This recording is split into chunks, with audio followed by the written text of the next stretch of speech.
बिस्मिल्लाहिर्रहमानिर्रहीम अस्सलाम वालेकुम। Welcome back to my YouTube channel. I hope you are all doing great. अल्हम्दुलिल्लाह मैं भी ठीक हूँ। यहाँ पर जी अभी बन रहा है नाश्ता, और नाश्ते में आज मैंने वही बनाए थे ब्रेड और साथ में स्पिनिच ऑमलेट। असल में ये नाश्ते का टाइम नहीं था, ये दोपहर का टाइम था, 3 बजे का टाइम था। और मेरे हस्बैंड नाइट शिफ्ट से आए थे, तो वो नाइट शिफ्ट से आकर सो जाते हैं, सुबह आके नाश्ता वगैरह नहीं करते, तो वो बस 3 बजे जब उठते हैं तभी वो नाश्ता वगैरह करते हैं। तो बस यहाँ पर मैं उनके लिए नाश्ता बना रही हूँ। और बस जी यहाँ पर मैंने ब्रेड टोस्ट कर ली, साथ में चाय भी रखी हुई थी।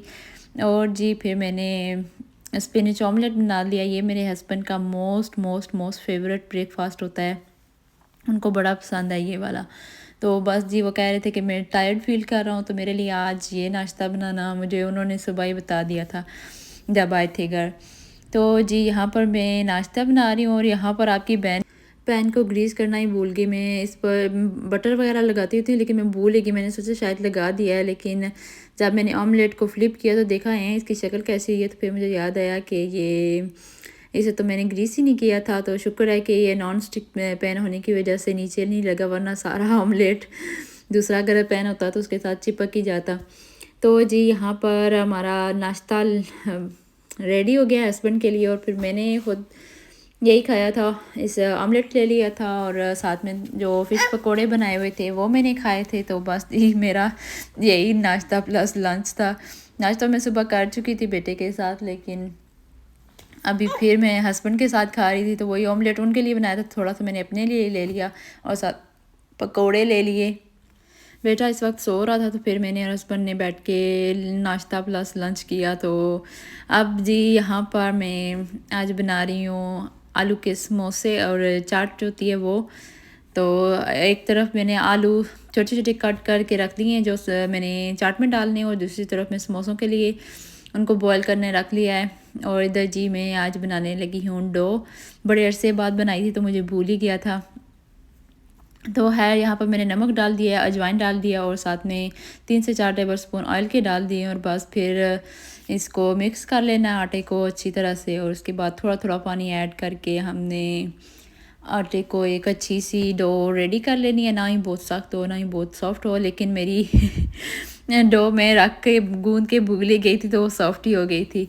एनीवेज यहाँ पर अभी मैं बस मलैया मलैया कर रही हूँ, और उसके बाद जी फिर मैं पानी वगैरह डाल के इसको गूंद लूँगी अच्छे से। बहुत दिनों से मेरा दिल कर रहा था कि मैं आलू के समोसे बनाऊं और ये चाट बनाऊं, चना चाट साथ में बनाऊं, तो लेकिन नहीं बना पा रही थी। इतने दिनों से मैं सोच रही थी, 1 महीना हो गया मैं सोच रही थी बनाऊंगी बनाऊंगी, लेकिन फाइनली आज मैंने फिर बना ही लिया। मैंने कहा कि नहीं, आज अब इसके बगैर गुजारा नहीं हो सकता, बनाऊंगी ही मैं। तो फिर मैंने यहाँ पर तैयारी उसकी शुरू कर दी।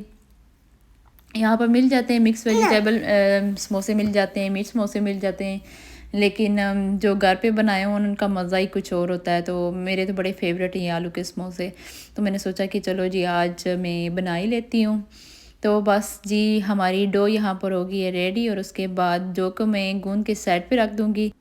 और यहाँ पर जी मैं जो समोसों में डालना है बैटर, समोसों का जो फिलिंग रेडी करनी है, उसके लिए आलूओं को मैं मैश कर ली हूँ यहाँ पर। और ज़्यादा मैंने मैश कर लिए थे, और थोड़े से मैंने रहने दिए थे जे उनके आलूओं के थोड़े थोड़े चंक्स भी अच्छे लगते हैं समोसों में आए, तो ना बहुत मोटे हों ना बहुत पतले हों, तो बस थोड़े थोड़े चंक्स भी मैंने उनके रहने दिए थे। और उसके बाद जी मैंने करिएंडर डाल दिया था, ग्रीन चिलीज डाल दी थी, और उसमें स्पाइसेस वगैरह डाल दिए थे, सॉल्ट टू टेस्ट, और coriander, green chilli, chilli flakes, और डाला था जी चाट मसाला डाला था, और ज़ीरा पाउडर डाला था, और गरम मसाला डाल के बस इसको जी रेडी कर लिया था। उसके बाद जी थोड़ा सा ऑयल लेकर पैन में मैंने ज़ीरा को पहले थोड़ा सा कलकला लिया था जी बेटा।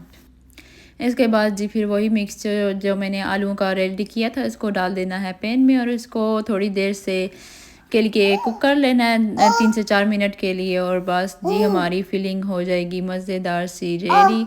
और फिलिंग रख के मैं चली गई थी नमाज़ वगैरह पढ़ने के लिए, और फिर बेटे को भी लुक आफ्टर करना था, उनको भी फीड चाहिए था, तो मैं बेटे को फीड कराने लग गई। और उसके बाद जी फिर मेरे जहन से निकल गया कि मैंने डो भी बना के रखी हुई है, और मुझे नीचे जाके काम भी करना है, तो इसलिए काफ़ी देर मेरी डो पड़ी रही, कोई घंटा डेढ़ पड़ी रही, तो डो काफ़ी सॉफ्ट हो गई थी। लेकिन खैर ठीक थे, समोसे बन ही गए थे। अगर मैं सेपरेट रखती तो डो बिल्कुल भी ख़राब ना होती, लेकिन क्योंकि मैंने एक दूसरे के ऊपर रखना शुरू कर दिए थे तो फिर वो उन्होंने चिपकना शुरू कर दिया। अगर मैं डो फ्रिज में भी रख के चली जाती ना तब भी ठीक था, लेकिन मैंने काउंटर टॉप पर रख दी तो सारी डो फिर थोड़ी सी सॉफ्ट हो गई थी।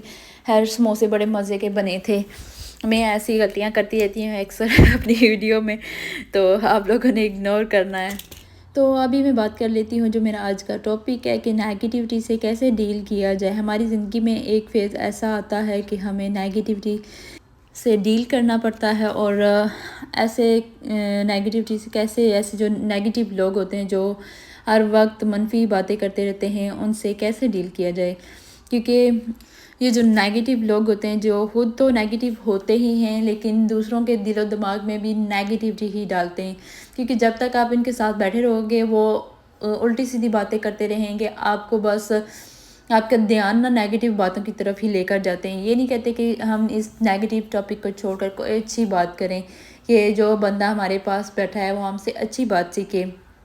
लेकिन जो नेगेटिव लोग होते हैं उनका काम ही यही होता है कि बस जी नेगेटिविटी फैलाना। तो हमें हमेशा हर हाल में कोशिश करनी चाहिए कि ऐसे लोगों से दूर रहें, क्योंकि अगर हम अपनी लाइफ में चाहते हैं कि हमारी लाइफ पुरसुकून गुजरे, हम अपनी लाइफ में हैप्पी रहें, तो ऐसे लोगों से दूर रहना चाहिए जो कि आपकी लाइफ को डिस्टर्ब करते हैं। और आपकी लाइफ कैसे डिस्टर्ब होती है जब आप ऐसे नेगेटिव लोगों के साथ रहेंगे, बैठेंगे, और आपके दिल दिमाग में भी वही बातें आती रहेंगी। आप उन्हीं बातों में ना जकड़े रहते हैं, आपका दिमाग जकड़ा रहता है कि सोचता रहता है कि ये बात उस बंदे ने क्यों कही थी, उसका पॉइंट क्या था, उसके वजह क्या थी, उसके कहने का मकसद क्या था। तो जब आप हर वक्त इस तरह की बातें सोचते रहते हैं तो आपका जो होता है ना माइंड ऑटोमेटिकली नेगेटिविटी की तरफ चला जाता है, आप भी नेगेटिव सोचने लग जाते हो। तो आप लोगों ने कोशिश यही करनी है कि ऐसे जो नेगेटिव लोग होते हैं उनसे दूर रहें, क्योंकि हम अगर अपनी लाइफ में सुकून चाहते हैं, अच्छी लाइफ गुजारना चाहते हैं, तो हमें ऐसे लोगों से बहुत दूर रहना चाहिए। तभी हम अपनी लाइफ अच्छे से सुकून से पुरअमन से गुजार सकते हैं। अगर नेगेटिव लोगों के साथ रहें ना तो वो जैसा बंदा खुद होता है दूसरे को भी वैसा ही बना देता है। तो मैंने तो अपनी लाइफ में ये पक्का एक बनाया हुआ है सोच के नेगेटिव लोगों से हमेशा दूर ही रहना है। क्योंकि मेरे दिमाग में अगर इस तरह की कोई नेगेटिव थॉट आ जाए ना, जो दूसरे बंदे के पास बैठ के अगर कोई मुझे बात कह देना, तो मेरा दिमाग चक्कर ही चढ़ा रहता है कि ये बात इस बंदे ने क्यों कही थी। मैं सोच सोच के फिर पागल होने लगती हूँ। तो मैंने इसका जो आसान हल ढूंढा है वो यही है कि मैं ऐसे लोगों से दूर ही रहूं, क्योंकि ये लोग ना अपनी लाइफ में खुद मुतमिन होते हैं, खुश होते हैं, तो दूसरों को भी डिस्टर्ब करने की इन्होंने बस ना ठान के रखी होती है कि भाई हम नहीं सुकून में रह रहे तो दूसरा की सुकून में रहे। तो दूसरों की लाइफ को डिस्टर्ब करने के लिए बस इन लोगों की सारी कोशिशें होती हैं। तो आप लोगों ने क्या करना है कि बस ऐसे लोग जो आपकी लाइफ को डिस्टर्ब करें, आपको परेशान करें, उनसे दूर रहें, तो बस आप लोग फिर इंशाल्लाह खुश रहेंगे। यही एक खुश रहने का राज है और नेगेटिव लोगों से बच के रहने का तरीका है। तो इसलिए हमें कोशिश यही करनी चाहिए कि हमेशा पॉजिटिव रहें, पॉजिटिव लोगों से मिलें जो आपके दिल दिमाग में अच्छी बातें डालें, आपको अच्छा सोचने में मजबूर करें और आपको अच्छा गाइड करें। ऐसे लोग जो आपकी थॉट्स में नेगेटिविटी लाते हैं उनसे दूर रहें। तो जी उम्मीद करती हूँ कि आपको मेरा ये आज का छोटा सा लेक्चर पसंद आया होगा। है मैं लेक्चर नहीं दे रही, मैंने एक टॉपिक मेरे जहन में आया तो मैंने सोचा कि आप लोगों से इस बारे में बात करनी चाहिए, क्योंकि हमारी ज़िंदगी में ऐसे लोग तो होते ही हैं जो नेगेटिविटी फैलाते हैं, तो बस उनसे बच के रहना चाहिए। तो बस जी उम्मीद करती हूँ कि आपको ये मेरी छोटी सी बात पसंद आई होगी। अगर आपको ये टॉपिक पसंद आया है तो मेरी वीडियो को लाइक करना है, और मेरी वीडियो में जो मज़े मज़े के खाने में बना रही थी वो भी आपको अच्छे लगे हैं तो भी मेरी वीडियो को लाइक करना है और अपने फ्रेंड्स एंड फैमिली के साथ भी शेयर करना है। तो जी बस चलती हूँ, इंशाल्लाह आपसे मिलूँगी नेक्स्ट वीडियो में। तब तक के लिए अल्लाह हाफिज़।